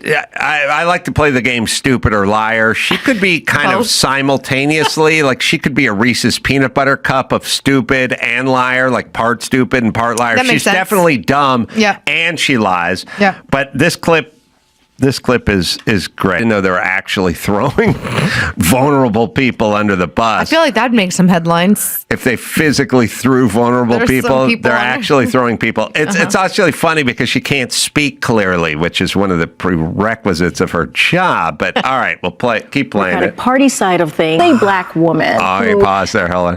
I love the body language. I love when they lean back and they go, gesturing as to a black, themselves. oh my God, you're a black woman? I didn't know that. I've never met a black woman. Man, Esther Roll from Good Times is the only black woman I've ever heard of, and historically, but okay, as a black woman, she's going to explain that the Democratic Party is throwing black women under the bus. Also, there's a fundamental problem. They're not supposed to do shit for you. They're just supposed to do shit for the country, and then you could benefit. The mindset of what are you doing for us as a black woman is very flawed, but we'll hear through the halls. She's not Kool-Aid. She's a ghost. The thing that's funny about her, she can't speak in this. You know she's a DEI hire. She's having trouble putting the sentence together. As a black woman who's walked through the walls and through the subflooring and through the attic and ceiling and roofing and fireplace flue. I'm empathetic as a often tired gal who can stumble on words and talks with my hands a lot. But her hand motions are very distracting. How about the hallowed walls? How about walls, the mentholatum lozenge? How about the game show host, Monty Walls? Okay, going too deep. All right. Dawson got that one. I feel like all they do is kiss black ass on the Democratic Party, and if they're black and you're a woman, that's all you got for the Democratic Party. So I don't see the forgotten don't and the forget the invisible lesbian. part. The lesbian. As a black lesbian woman, she's ticking all the boxes. The only thing she could be doing better is maybe be a white man who claims to be a black woman. Yeah, but we're not even there yet. Crazy. All right, so the leftists turn their back on black women. Specifically, Green Jean-Pierre, who has a book deal and is on a tour right now and gets to go on late night TV. What does it mean to turn your back on black women? Like, what were you supposed to do? And are they throwing them under the bus, or are they turning their backs on them? Oh, that's a good point. I think there's kind of turning their back and then throwing them over their shoulder under the bus. And that's what's happening in 2025 from this person who... I like long hair on a woman, and I rarely say this, but she should have kept her hair up. I literally said to some of the guys earlier, I was like, typically her attire and her makeup and hair are flawless across the board. Like, I don't like her, agree with her politically, but like, I'm like, good on the outfits, girl. This is not a good look. It's like a cute dress, but not for television. It's messing with the camera. I don't like the eye makeup on her. I don't like the longer hair, and I don't like the highlights. She needs to go back to like orange is not a good highlight. Like she needs to go back. She looks really great in bright colors. She's a stunning woman. Like, she looked great with her hair short, but she looks so good with her hair short. I had a thought. You may disagree. I've never thought of this before. Okay. Guys don't like short hair. My husband says this all the time. He's a genius, this guy. Although for a guy who doesn't like short hair, he sure cuts a lot of hair. He cuts my son's hair. He doesn't cut my daughter's hair. Okay. But he claims. Anyway. So guys don't like short hair on a woman. But there is an element of the short hair where we go, man, she's cute with short hair. Oh, yeah. Imagine the potential.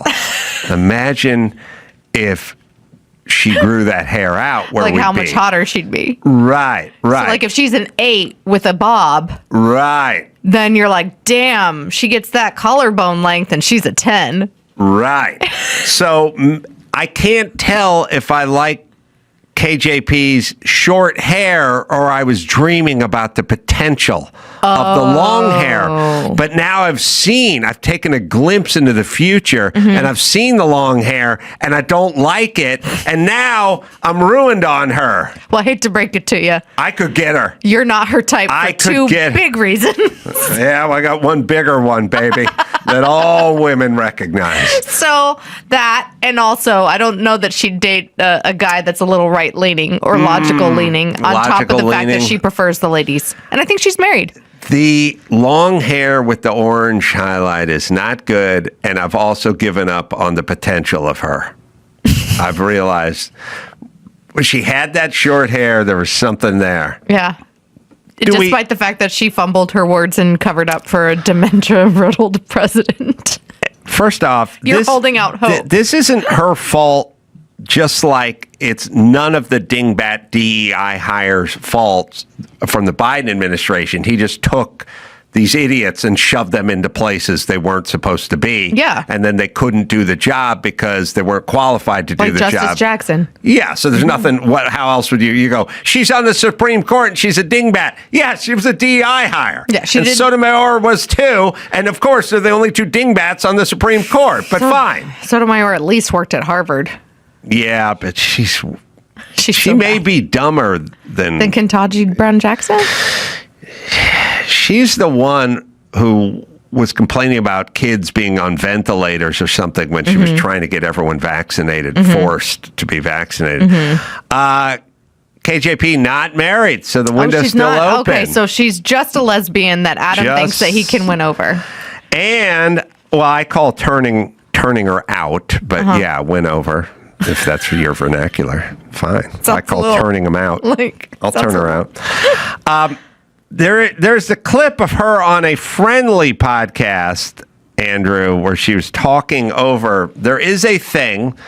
Now, again, I don't want to take a turn for the feminine or the black, but there is a thing that women do, but especially black women do, is when they start hearing something they don't want to hear, they'll just talk.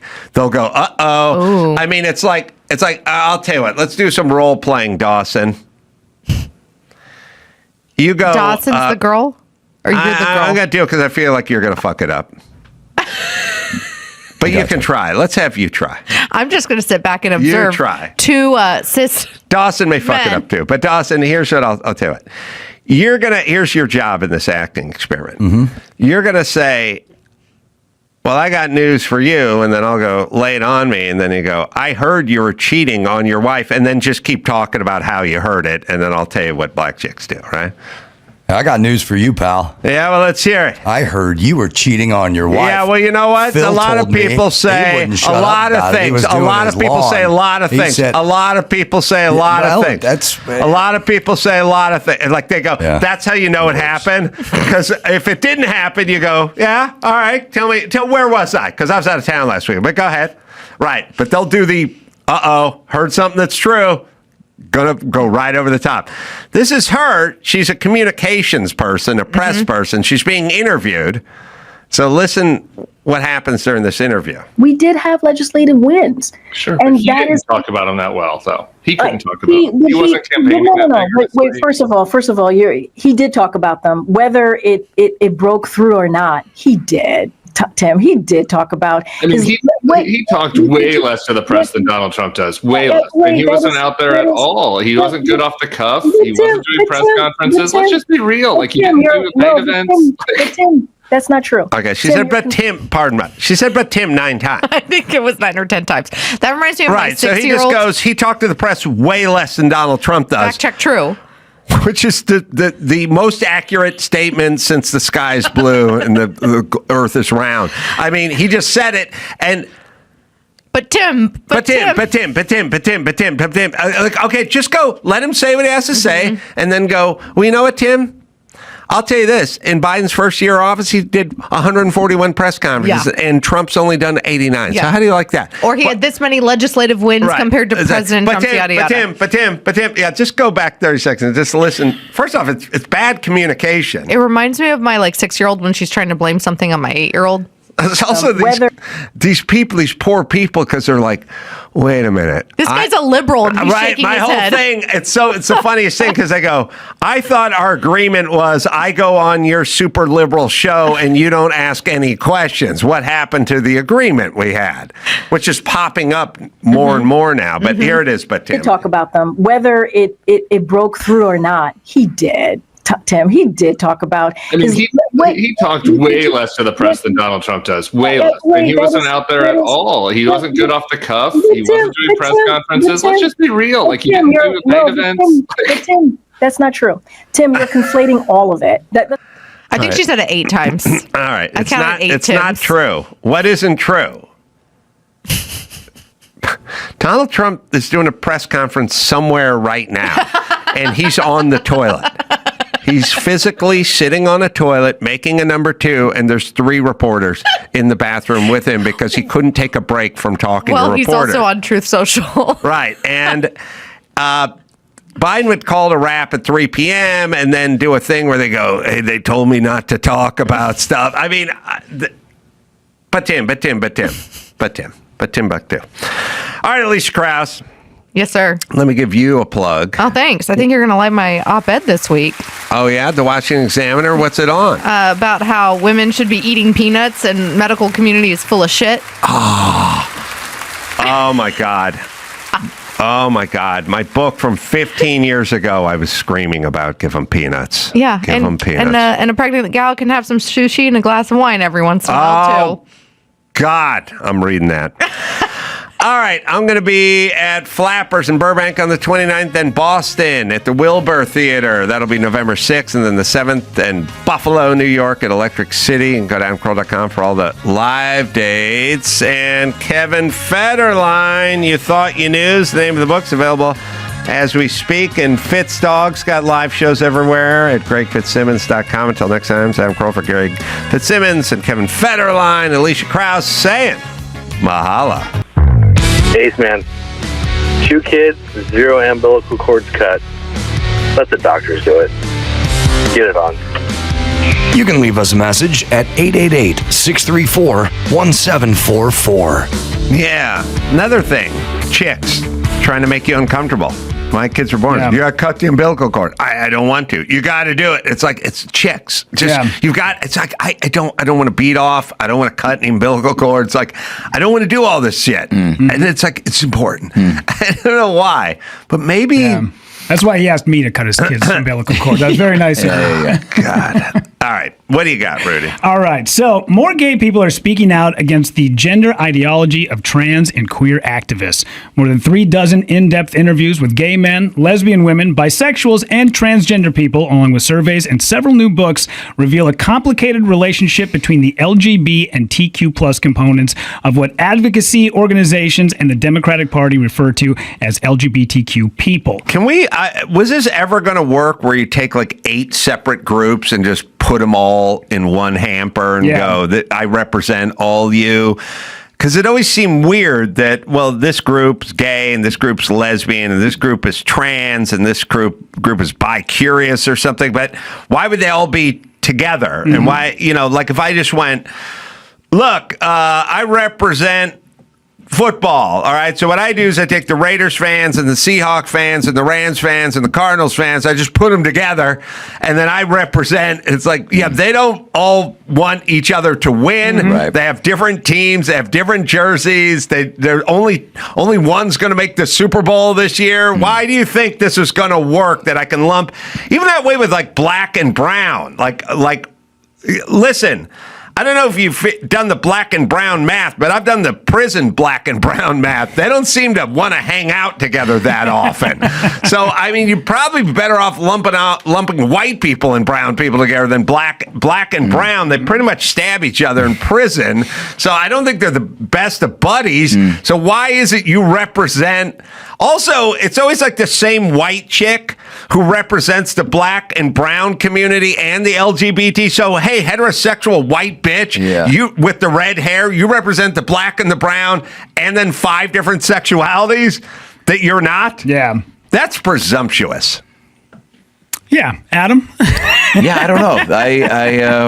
What this happened yesterday? What this news dropped when? Is this? Yeah, so this was a big pressing issue. Yeah, they have the Wall Street Journal put this out because there's a new book that's going to be coming out along with it. One of the things that I find very interesting is, especially coming from Minnesota, where I live with a lot of feminists, is how many feminists are very anti dudes turning into women. And I'm like, you should be. If you're a feminist, this is what you should be rallying against. You should be rallying against dudes taking over what used to be your domain. Right. Yeah. And Minnesota's so weird and woke. It's very woke. I say that all the time, but it's weird. I don't know how that works. Pockets of it, yeah. You've got like every place. Every place. Yeah, it's basically within the city. 494, 694. You're inside that loop. It is wildly different than if you go to Brainerd, Minnesota. The mindset is completely different. Yeah, I know. It's just such a random place to get so woke, sort of all of a sudden. Yeah. It rallies against everything that people that aren't inside of the city are. They just want to go completely opposite. Oh, so there's rebelling. It's rebelling, absolutely, yeah. I guess most of it is just rebelling, I would assume. Yeah, it's whatever would piss off their dad the most. Are there parts of Mall of America that you would consider like liberal, conservative? Like, are there parts of the mall where you're like, well, it's like the isn't it, there's a wave pool, right? So the west side of the mall, which is the side where the light rail comes in, where there's public transportation. Yeah, that side still has the carpeting from when they opened that place in 1994. The east side of the mall, where all the high-end shops are, brand new tile, everything. Wow. Yeah, so if you ever take a walk through there again, take a look, and you'll see that there is definitely a separation. They keep most of the low-end stores on the west side of the mall, and the east side is like, that's Beverly Hills. Yeah. Mm-hmm. Like, I would wonder, like, if, Biden and Trump walk in, like, where are they going first, Probably to the can, I imagine first. Is there a Biden's going first. Is there a Bass Pro Shop? Because that's Trump territory. I think there's an Eddie Bauer that's there. That's probably the closest thing to a Bass Pro Shop. Eddie Bauer. I once come to run my pee in a Bass Pro Shop. come to run my pee. They didn't ask me to. I just did it. It was a fan. It was a Hunter Biden fan convention. The come to round your pee is like a police escort out of a stadium, where they like hold up all the traffic and a guy in a motorcycle cop which is waving you ahead. Yeah, come on, come. Yeah. Here we go. We've closed off the interstate. Hold on, pee. Now, this was a woman who asked you that, right? To take a pee before you came? Yeah, because any guy would know, hey, man, if you come and then you pee, you're going to constantly feel like you have pee inside of your penis for the next 2 hours. Yes, thank you. Yeah. Thank you. Yeah. As it's been said many times. Yeah, it's my high school yearbook quote. Yeah. Adam, obviously your wildest dreams came true. Zoran Mamdani stuns New York City as voters hand power to the Democrats' left-wing flank. Yeah, he's it'll be an interesting experiment over there. But we have a clip. There's two clips. There's a couple clips. But first he does his thing where he yells out all the different races. Which is good. I speak of Yemeni bodega owners and Mexican abuelas, Senegalese taxi drivers and Uzbek nurses, Trinidadian line cooks and Ethiopian aunties. Yes, aunties. And other shit white people don't want to do. Yeah. Like, it's I don't know if they really notice this, but you got to throw a couple engineers in there and scientists and lawyers and doctors. You can't just go, who's going to clean your toilets? Who's going to pull the dingleberries out of your grandpa's ass? Huh? Who's in charge of grandpa's dingleberries? Who's going to clean up the dog shit from your front lawn? Huh? Who's going to do? Who's going to scrape the weatherproofing out from underneath your car when it needs to be redone? Huh? Who's going to go into the grave and exhume the cadavers so we can do testing on them? Who's going to clean that? And the whole time they're playing that song underneath the Modelo commercial. Yeah. Who's going to catheterize your Nana? Who's going to clean her bedpan? Who's going to mop the floor? Who's going to be in charge of cleaning the parking lot out front of the hospital? Like, make one of them a lawyer, would you? Do you think there's more pressure to give the post victory speech than there is with all the campaigning prior. Like that's because that's so much more celebrated. Yeah, because everyone's like, no, watch, like just him doing all that, like is probably more scrutinized than anything he said prior to that. I don't know. I don't like breaking everyone into groups. It's a weird thing because what you do is you go, I'm going to. It's a strange thing. So back to my football analogy. You go, this for the Seahawks fans. This for the Green Bay Packers fans. I'm pointing at you, and then I'm Dawson. It's for the Chargers fans, and then Philadelphia Eagle, and then there's me. And I work for all fans. Yeah. And it's like, okay, why do you have to break everyone off into groups and then announce you work for all football fans? How about you just announce I'll work for all football fans? Sure. Because once you start breaking off people into groups, no, they don't really get along. They don't want the other group to excel. As a Seahawks fan, I'm a Rams fan. You don't want the Rams to excel. You don't. You want the Seahawks to excel.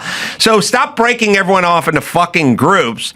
But there's a bigger problem with this douche, which is my other clip, which is I was explaining there's a problem. And somebody wrote an article about it. We'll get into it one day, but it's called gynofascism, which is we decided it'd be a good idea if ladies ran everything. And it turns out they're fucking things up because they have a different brain than we have.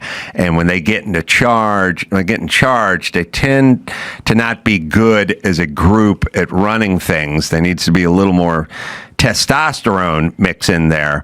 But the dudes who are progressive dudes surround themselves with women. So all the deep leg crossers, which are the progressive dudes, surround themselves with women. And so what you end up with is like Los Angeles, it's run by chicks, and that's why it's run into the fucking ground. And it's not that chicks are bad, it's that they think differently than dudes, and we need a balance. Just like your home needs a balance. Sure. It needs the dude doing what the dude does, and the chick does it, and then you have a balance, and then it works. But the progressive dudes go all chicks because they're progressive, and then they end up fucking up the city. So we get a dude who is basically a chick, and he announced his cabinet.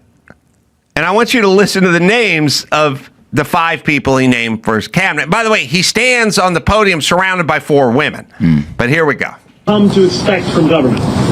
Our team will be directed by Ilana Leopold, whose roots in this city extend back to her grandmother running the trams on Roosevelt Island. She has extensive experience in city government and has been a key part of our campaign to become the next mayor of this city. And it will be led by our formidable co-chicks, former Federal Trade Commissioner Chair Lena Khan, 2 chicks, former First Deputy Mayor Maria Torres Springer, 3 chicks, United Way President and CEO Grace Bonilla, 4 chicks, and former Deputy Mayor for Health and Human Services Melanie Hartzog. 5 chicks. Over the coming days, we'll and that's start it. That's all he's got. And then their periods sync up, and then we're fine.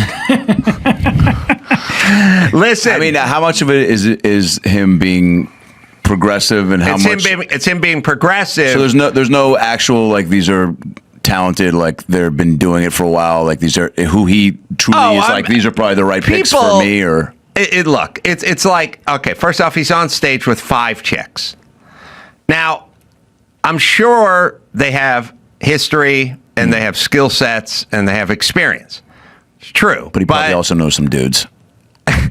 But also, here's the other thing. He's not bothered by this. Right. Like if I just said, look, I'm going to go up there with 5 swinging cocks, someone would tap me on the shoulder and go, you got to put a chick up there. And then I'd go, huh? Well, but I got 5 dudes running the city. My deputy mayor's a dude. The head of transportation's a dude. Then someone city controller's a dude. Like someone would tap me on the shoulder and go, you got to put a chick in there. You got to do this. And I go, why? These guys are better. No, you got to, whatever. So first things first, they don't look at it as anything to have 5 women and all women. They look at it as totally progressive to have it. I'm basically saying this. If you had a legal team, Adam, let's just say Subway picked you up as a spokesperson, and it was going good for a while. You'd lost a couple of pounds, and then issues came up, and there were some legal issues. All right, and you said, I got to get a legal team together. And I said, you'd go, all right, I want the best legal team I can get. And I'd go, yeah, okay, but they all got to be women. Then you'd go, I want the best legal team I can get. And you'd go, yeah, but it's got to be all women. You might not end up with the best. You probably end up with the best if it was just kind of a couple of dudes, couple of chicks, or whatever it was. Once you announce that, but they also think differently, but they think like him because he's a pussy and they think like pussies. And then you end up with fairness and equity and a place at the table, and you end up with Dumbo chick think, and that's what he's there to do. So he doesn't want dude think. He doesn't want Pete Hegseth in there. He wants chicks who think like him, and he also is presenting because he's saying, look how progressive I am. I'm going to walk out here with... He's basically getting up there and putting 5 chicks behind him. Right. And thinking nobody's going to say anything because it's all women. But I argue... That's how we got into this trouble. This gynofascism is a big issue. Just mark my words. Everyone hates me. I get it. They think I'm a dick. They think I'm misogynist. We will ruin our society with this. We are ruining our society with this. It will keep going, and you will see, and then people will never apologize to me. I mean, I am definitely in favor of more balance, just having, just having all of the same like-minded way of thinking is probably not the best. Well, having a few dudes in there to also talk to them like a dude and not that's just how it is in life and society, right? Like, yeah, break it up, but also unless they all communicate swiftly like that, but it'd be We've entered the Robert Palmer Guitar Girl Addicted to Love phase where he stands there with the 5 chicks behind him. Mendami stands there with the 5 chicks behind. Now, the good news is, well, those chicks pretended to play instruments, and these chicks are going to pretend to run New York, I guess. But it's not going to work.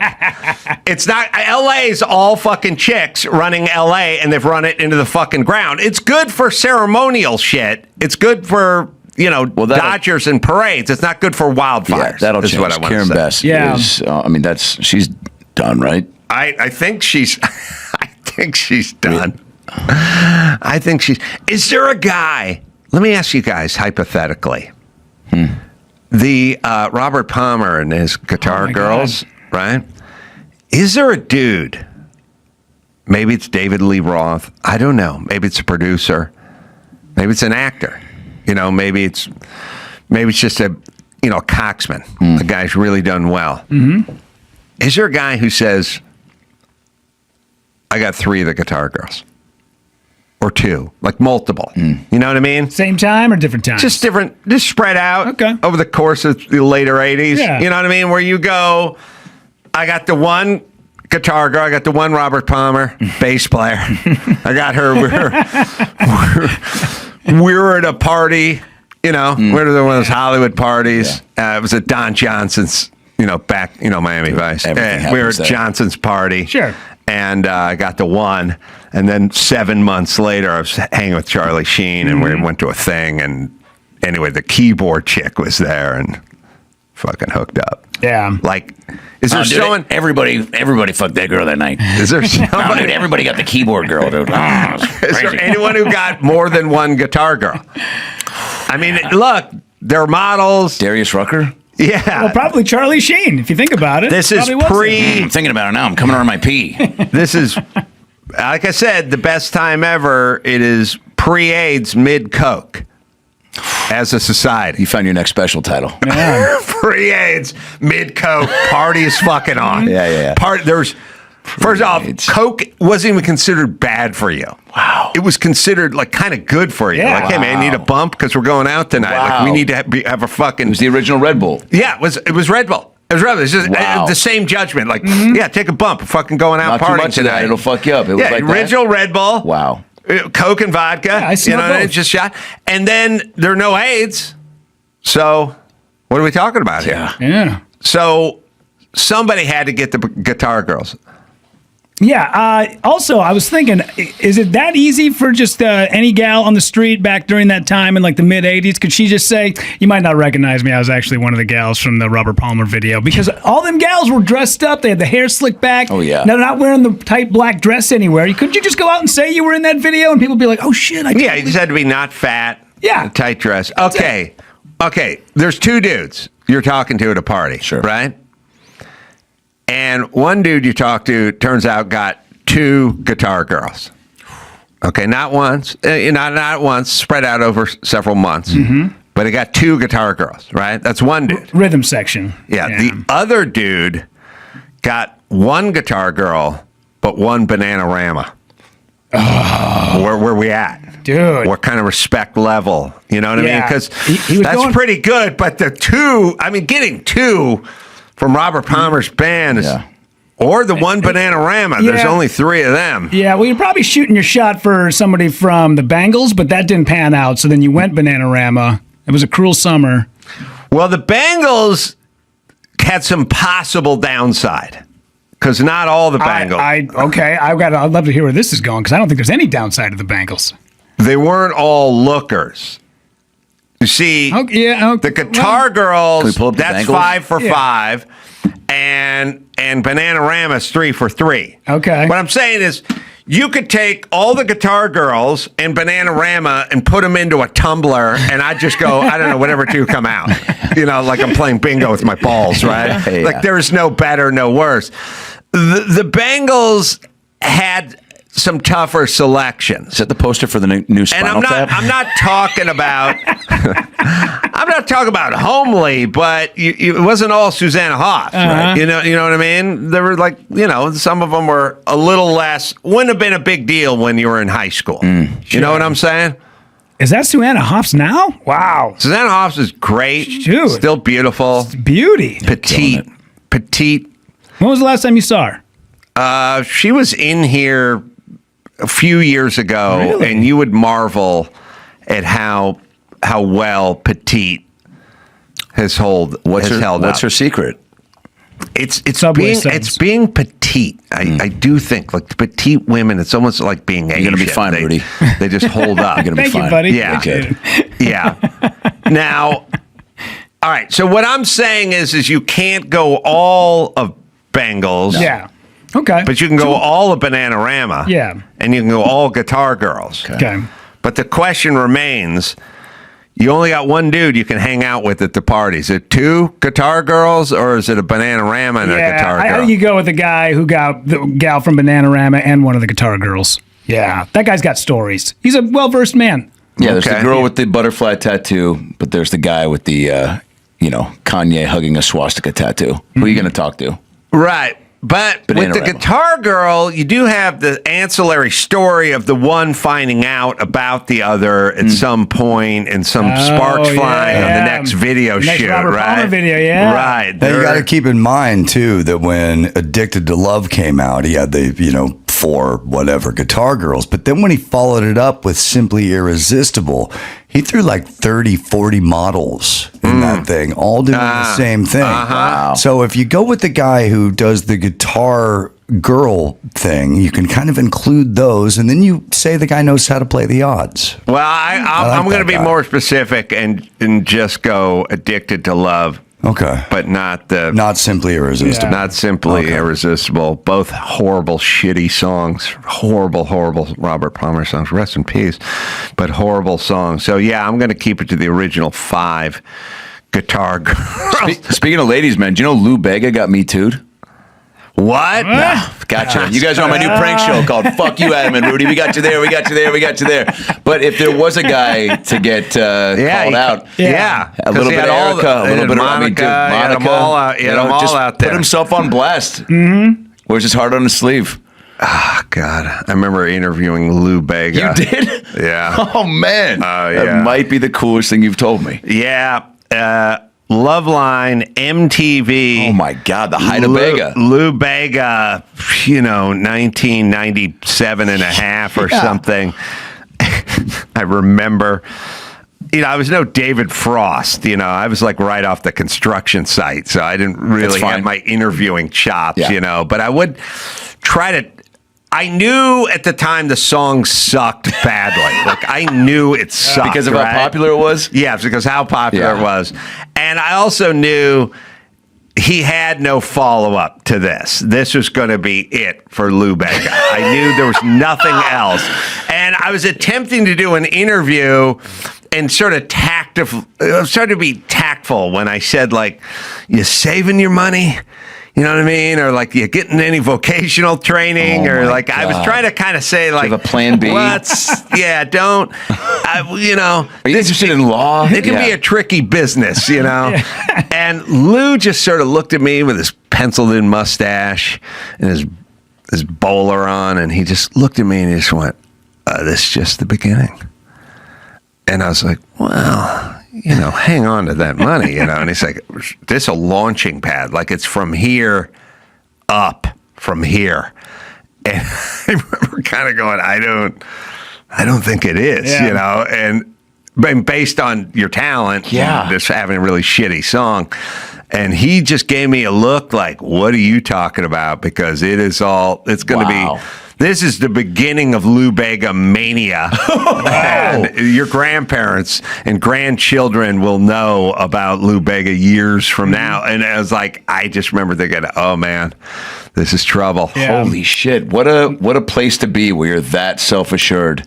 But I guess, when your song is being played in every KFC and every brothel and every Best Buy, it's just it was the anthem for the 90s. Yeah, I think for maybe most of the year it was like NBA and NBC was playing it for commercial breaks. What year was I'm just saying 97 and a half, maybe 98. I'm gonna say it was before 2000 for sure. Yeah, for sure. It's probably 98, I think. Yeah, it's freshman year of high school for me, and that was Titanic and Lou Bega were holding court. What if modern day Lou Bega travels back in time to 1997 Lou Bega and tells him, hey, 35 years from now, you're going to be doing a Credit Karma commercial. Hang on to a couple of bucks. And he's don't like, buy that helicopter. Fuck you were talking about. Fuck you, Rudy. Mambo number 5, 1999. Yeah. Dude, he got it in just before Y2K. Yeah. And what was it, early? And that's what Lou Bega does. How many now? And did he sell? He just sold single. Did he have follow-ups? No. He had one song that came out after that. I'm spacing on the name, but it went nowhere. It's like I love me some Gin Blossoms, but I think of Hey Jealousy and Follow You Down, and that's about all I got. That's it. Yeah. So Blind Melon. They fall. Yeah. No Rain, and then what else? No hits. Yeah. But yeah. The idea that the song was called Mambo Number 5 kind of implies that there was a Mambo 1 through 4. Totally. Right. Now that's Maybe what I call Mambo. That's box set material. And that's like starting with the when the show comes out and it's like, here's the ending, and now we're going to go back and show you the rest. So he should have, if he was playing his cards right, comes out with Mambo number 5, crushes it, and he's like, dude, you think there was a lot of girls in that video? 2 and 3. Dude, you got to hear Mambo 3. Bro. Mambo 3 is it's the cast of Two Girls, One Cup. It's all the Robert Plant girls. It's the girl who told Adam Ray to come around his pee. It's everybody. Come around pee. Maybe, but I don't know. Where is he now? Is he dead? No, he's around. He's still alive. Yeah. Let's get Mambo back in number here for 5. There was 5 guitar girls for Robert Palmer's band, by the way. There's a lot of fives going on. Yeah, $5 footlong. Yeah. What? It always comes back to Fogel. Yeah, doesn't it? That's what he says when he gets out of prison. By the way, he comes up on people that are talking about sandwiches, and he goes, "You guys talking about Subway?" They go, "No, we're actually just talking about the sandwich eating." And it always comes back to Fogel. They go, "That's not going to catch on, man." Yeah. What do we do with what's Fogel do? I mean, do we try to book him on the pod? Yes, but I also think you have to. And then I also think if you're him, I don't think you. There's a part of him that goes, I did my time, I paid my dues. I should be able just to walk right back into a Walmart and not be judged for my actions. I don't think that's going to be the case. I think unless he grows a goatee, You got to like grow maybe wear a wig, maybe dress like Johnny Depp, do something to. I wouldn't assimilate as quickly as you think you can. Does he start doing stand-up? Oh my God! And will you mentor him? Oh, which question do I have to answer first? I want to know if you'll mentor. Can I sleep on it? Wow. Let's get him on Kill Tony, and I think let the gods do that. Yeah, and I'm seeing like him hosting the 2031 AVN Awards or something, right? Like Without somebody question. 2031, 2029. I think the year he's out. Day he gets out. Right. That's the AVN's play. And does some like edgy company like Liquid Death reach out to him and go, maybe not Liquid Death, but maybe Surge comes back, or OK Soda, Crystal Clear Pepsi. Where's my Crystal Clear Pepsi? Jolt comes out, dude. Somebody that wants to make a big swing, or Four Loko, Shasta. Shasta 25 cents. RC Cola. Yeah. It's somebody that's just been waiting in the wings who's like, we don't have a lot of budget for a spokesman, but we're looking to, and you meet in the middle. It's almost like, when you get on SNL, right? Like there's not a lot of money up front, but they go, well, a lot of people would kill for this opportunity. So I think Surge goes to Fogel and goes, look, dude, we could really turn the world upside down right now. Pay you in Jolt. Yeah. Well, I mean, in a world where everybody, you come out with an advertising campaign and everyone starts talking about it, and there's no real bad publicity anymore because everyone's outraged or it's out there. It's like for 4 days, everyone would be talking about Shasta Cola. Yeah. It just would be, right? Like I don't know. The other way it would work too is if Jared gained all the weight back and then he legally changed his name to Fat Jared. They say, hey, it's Fat Jared for Shasta Cola. Yeah, you can sing for no effects. Yeah. Yeah, my feeling, I've said for a million years, he should just be the spokesperson for Quiznos, and then you can go back to the age-old Smucker's Jelly campaign, which was with a name like Smucker's, we gotta be good. Yeah. And you just go, Jared is the new spokesperson for Quiznos, and they just go, you know how good our sandwiches are? We got a fucking pedophile. And he's put the weight back on from eating our sandwiches because they're so fucking good. And that's how confident we are in our product. Yeah.